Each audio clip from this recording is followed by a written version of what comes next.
Hello, and welcome back to Speak English Daily. Hi, everyone. We are very happy to see you here today.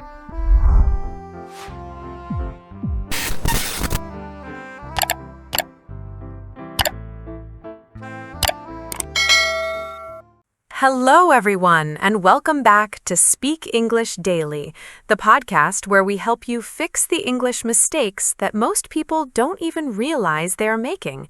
The small ones, the tricky ones, the ones that quietly affect how natural you sound. I'm Anna. And I'm Mike. It's great to be here with you again. So, Mike, how are you today? I'm good, actually, but I had a slightly confusing moment this morning. That already sounds interesting. What happened? I was at a small grocery store near my house. Nothing special, just buying a few things. And the cashier said, I suddenly noticed that I forgot to bring my wallet. Oh, no. Yeah, and I stood there thinking, wait, did he use the right word? That moment when your brain switches into English mode? Instantly, I was just trying to pay and suddenly I'm analyzing verbs.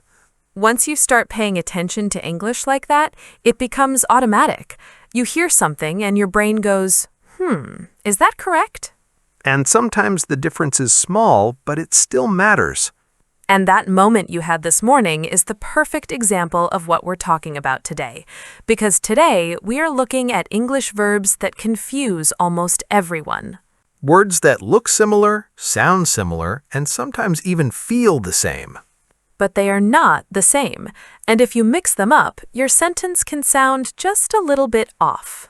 Not wrong in a big way, but not quite natural either. And our goal today is simple. We take these confusing verbs, we break them down, and we make them clear. So by the end of this episode, you won't just understand them. You'll feel the difference. Let's start with our first pair. Notice versus realize. These two confuse a lot of learners because both are about becoming aware of something. But they work in completely different ways. Let's start with notice. Notice is about your senses, something you see, hear, or feel. Something outside you catches your attention. For example, I noticed a new sign outside the store. That means your eyes saw it, your senses picked it up. Or, I noticed a strange noise in the room. Your ears caught it, again, your senses. She noticed that he was wearing different shoes today. She saw it. It was something visible, something external. So notice is about what comes to you through your senses. What you see, hear, or feel from the outside world. Now let's look at realize. Realize is different. It's about your mind. It's about understanding something. Something clicks in your brain. You didn't just see it, you understood it. For example, I suddenly realized I left my phone at home. That's not something you saw or heard. That's something your mind understood. Or, she realized she needed more time to finish the project. Again, that's internal. It's a thought, an understanding. He realized he was going in the wrong direction. His mind made the connection. So here's the difference. Notice is about your senses. Realize is about your mind. Let's put them side by side. I noticed the door was open. I saw it with my eyes. I realized the door was open. I understood it, maybe after thinking about something. Another example. I noticed she looked tired. I saw it on her face. I realized she was tired. Maybe after she told me about her day or after thinking about her behavior. So even if the situation is similar, the process is different. One is observation, the other is understanding. And that's why in your story this morning, the cashier's sentence sounded a bit strange. Right, because forgetting your wallet is something you understand in your mind. So it should be realize, not notice. He should have said, I suddenly realized I forgot my wallet. That sounds natural. That fits the meaning. Once you feel that difference, it becomes very clear. And you'll start catching it in real conversations too.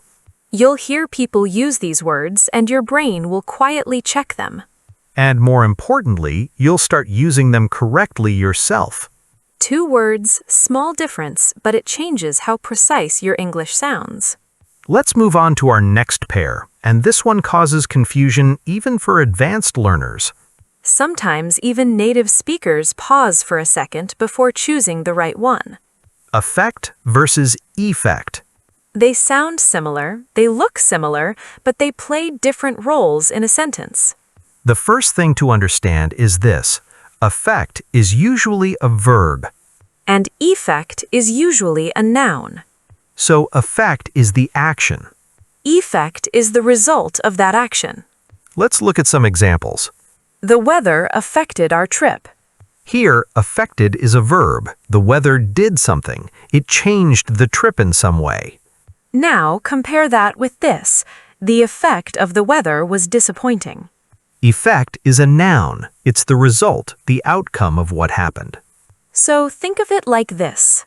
Affect is what happens. Effect is what you get because of what happened. Another example. Stress affects your sleep. Stress does something to your sleep. That's the action. Now, the effect of stress can be serious. That's the result, the consequence. Here's a simple way to remember. A for effect, A for action. E for effect, E for end result. A equals action, E equals end result. And if you repeat that a few times, it becomes very natural.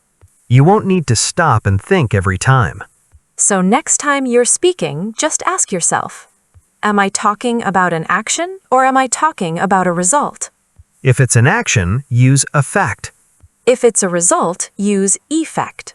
2 similar words, but 2 very different roles. And once you see that clearly, the confusion disappears. Now let's move to our next pair. And this one feels simple at first, but still causes mistakes all the time. Get versus go. Both are about movement. Both are about going somewhere. But they focus on different parts of the process. Go is about the journey. Get is about the arrival. Let's break that down. I go to work every morning. That focuses on the movement, the journey from home to work. She is going to the market right now. Again, the direction, the movement is the focus. Now look at get. What time do you get to work? That's asking about arrival. When do you reach your destination? I get to work at 9. That's the moment of arrival. Another example. Did you get home safely? Did you arrive home safely? Not how you traveled, but whether you reached there. So go equals movement, the journey itself. Get equals arrival, the final point. Let's compare them directly. I go to the office by bus. That describes the journey. I get to the office at 8:30. That describes the arrival time. One focuses on how you move. The other focuses on when you arrive. Another simple example. We go to the gym in the evening. That's the regular movement. We get to the gym around 6 o'clock. That's the arrival time. So even though both sentences talk about the same place, They highlight different parts of the experience. journey versus arrival. Movement versus destination. And once you feel that difference, You become very easy to choose the right word. you don't have to memorize rules. You just understand what part of the action you are talking about. And that's the key with these verbs. Small difference, but very important for sounding natural. Next pair is interesting because both words are about something wrong, something illegal. Right, both involve taking something that doesn't belong to you. But in English, they're used in different ways. Rob versus steal. At first, they seem almost the same. But the difference is in what we focus on in the sentence. Let's start with steal. Steal is used when we focus on the thing that was taken. For example, someone stole my bag. The bag is the focus. The object was taken. He stole money from his friend. Again, money is the thing. That's what we're talking about. So with steal, the object is important. What was taken? That's the key question. Now let's look at rob. Rob is different. Here, the focus is on the person or the place. Someone robbed me last night. You are the focus. You are the victim. They robbed the store. The store is the place that was targeted. So, with rob, we talk about who or what was attacked, not the object, but the victim. Let's compare them directly. He stole a watch. The watch is the object. He robbed a man. The man is the victim. Another example, someone stole her laptop. The laptop is the thing. Someone robbed her. She is the person. Here's where many learners make a mistake. They say, someone robbed my phone. But that doesn't work. Because your phone is an object, not a person or a place. So the correct sentence is, someone stole my phone. And if you want to use rob, you say, I was robbed. That way, the focus is on you, the person. Rob the person, steal the thing. Let's say it clearly. Steal plus object. Rob plus person or place. Once you understand that pattern, It becomes very clear in every situation. and next time you talk about sports, You'll use the right verb without hesitation. Let's move to our next pair, and this one looks very small, just 2 words, very similar, very simple. but the difference is still important. Wake versus wake up. At first, they feel almost the same. Both are about sleep, both are about becoming awake, But they're used in different ways, and they focus on different actions. Let's start with wake. Wake, or wake someone, means to cause someone to stop sleeping. In other words, something or someone disturbs your sleep. Something happens, and because of that, you stop sleeping. For example, the loud noise woke me. The noise caused you to stop sleeping. It disturbed you. Or, please don't wake the baby. Don't disturb the baby's sleep. Don't cause the baby to stop sleeping. Another example, my alarm woke me at 6:30. The alarm caused you to stop sleeping. It interrupted your sleep. So, wake is about the cause. Something makes you stop sleeping. There is usually an external reason, something from outside. Now let's look at wake up. Wake up means to become awake, to move from sleeping to being conscious. It focuses on the process, not the cause. You are now fully awake. For example, I woke up at 7 this morning. You became awake at that time. She woke up feeling tired. She became awake, and that was her feeling. We need to wake up early tomorrow. Become awake early. That's the focus. So here's the difference. Wake is about something causing you to stop sleeping. Wake up is about you becoming awake. Let's compare them directly. The dog woke me last night. The dog caused you to stop sleeping. I woke up because of the dog. You became awake as a result. Another one. The phone call woke her. The phone call disturbed her sleep. She woke up and checked her phone. She became awake. So one is the cause. The other is the result of that cause. And once you see that, the difference becomes very clear. Now, there's something else interesting about wake up. Yes, it also has a figurative meaning. It's not only about sleep. It can also mean becoming aware of something. For example, wake up, you're making a mistake. This has nothing to do with sleeping. It means pay attention, understand what is happening. Another example, people need to wake up to the importance of this issue. They need to become aware. They need to understand it clearly. So here, wake up is about awareness, about seeing the truth, about understanding something you didn't see before. And this connects nicely to something we talked about earlier. Yes, it connects back to realize. Because when you wake up in this sense, you also realize something. You understand something new. Something becomes clear in your mind. Not through your senses, but through your thinking. So, in a way, wake up and realize can sometimes work together. First, you wake up to a situation, then you realize what it means. That's a full connection. Everything links back in a natural way. And this is what makes learning these verbs so useful. You don't just learn separate words, you start to see how they relate to each other. And that helps you speak more clearly and more naturally. Because you understand the meaning, not just the word. Small differences, but powerful. And once you feel it, you won't forget it. Before we finish today, I want to talk about something important. Not just the words we learned, but what they really mean for your English. Because this lesson is not only about vocabulary, it's about precision. When you choose the right word, you don't just speak English. You communicate clearly. Think about everything we covered today. Notice and realize. Affect and effect. Get and go. Rob and steal. Win and beat. Wake and wake up. These are small differences, but they change how your message is understood. For example, if you say, "I noticed I forgot my keys," people will understand you, but it feels slightly off.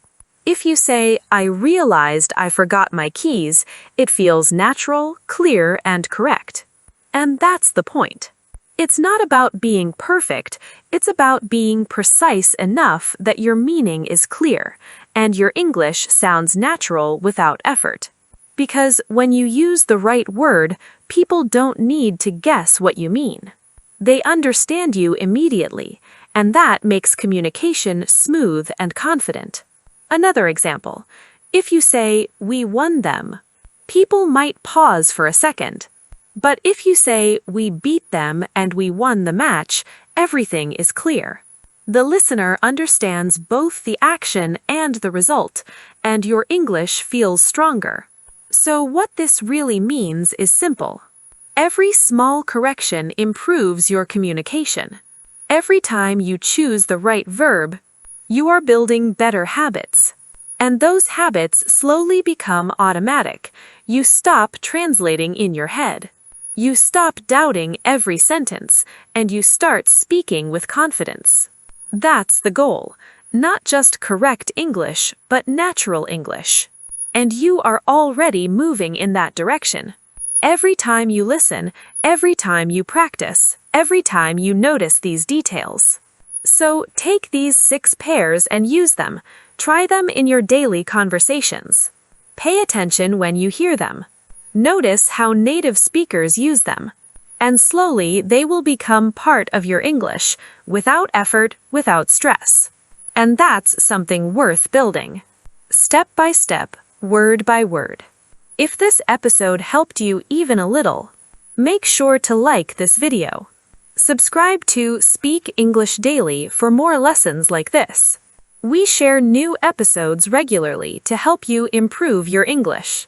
And share this episode with a friend, someone who is learning English just like you. Also, we would love to hear from you.